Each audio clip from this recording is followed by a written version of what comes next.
નમસ્કાર દર્શક મિત્રો, બોટાદ દસ્તક ન્યૂઝમાં આપનું હાર્દિક સ્વાગત છે અને હું છું એલડી મકવાણા. આપ જોઈ રહ્યા છો બોટાદ દસ્તક ન્યૂઝ.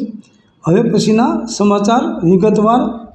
દર્શક મિત્રો, ભાવનગર જિલ્લાનું ઉમરાળા તાલુકાનું દડવા રાંદલના ગામ રંજનબેન સંજયભાઈ પરમાર જેઓ દેવપૂજક છે અને તેઓના આ સંજયભાઈ રમેશભાઈ દેવીપૂજકના પત્ની રંજનબેન સંજયભાઈ પરમાર જેઓ તારીખ 24/5/2025ના રોજ ઘેરથી કોઈને કહ્યા વગર ચાલ્યા ગયા છે. તેઓને 4 બાળકો છે, જેમાં એક પુત્રી નિશાબેન, બીજો પુત્ર યુવરાજ, ત્રીજી પુત્રી ઈશાનીબેન, ચોથી પુત્રી આરસીબેન.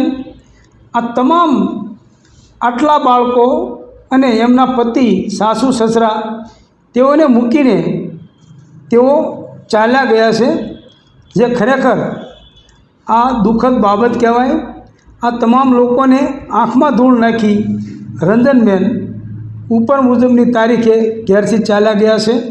આ બાબતે લાગતા વળગતાએ નોંધ લેવી તેમજ જે કોઈ રંજનબેનને સંતાડવામાં મદદ કરશે તેની ઉપર કાયદેસરની કાર્યવાહી સંજયભાઈ રમેશભાઈ પરમાર દેવીપૂજક દ્વારા કરવામાં આવશે. જેઓ ખાસ યાદ રાખે અને નોંધ લે કે રંજનબેનને વહેલામાં વહેલી તકે જેને ભાળ મળે તેઓએ મોબાઈલ નંબર 97 237 22 587 નંબર ઉપર જાણ કરવી.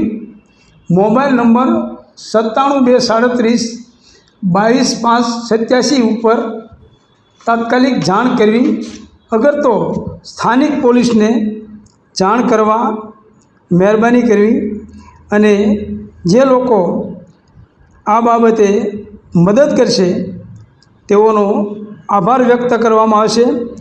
સંજયભાઈ તરફથી લોકોને અપીલ કરવામાં આવી છે કે મારા પત્ની અત્યારે હાલ મારા નાના નાના બાળકોને મૂકીને ચાલ્યા ગયા છે, તેઓ વહેલી તકે પાછા આવી જાય અને મને મળી જાય એવી સંજયભાઈ તરફથી લોકોને અને જે લોકોને મળે તેઓને વહેલામાં વહેલી તકે જાણ કરવા વિનંતી કરવામાં આવે છે.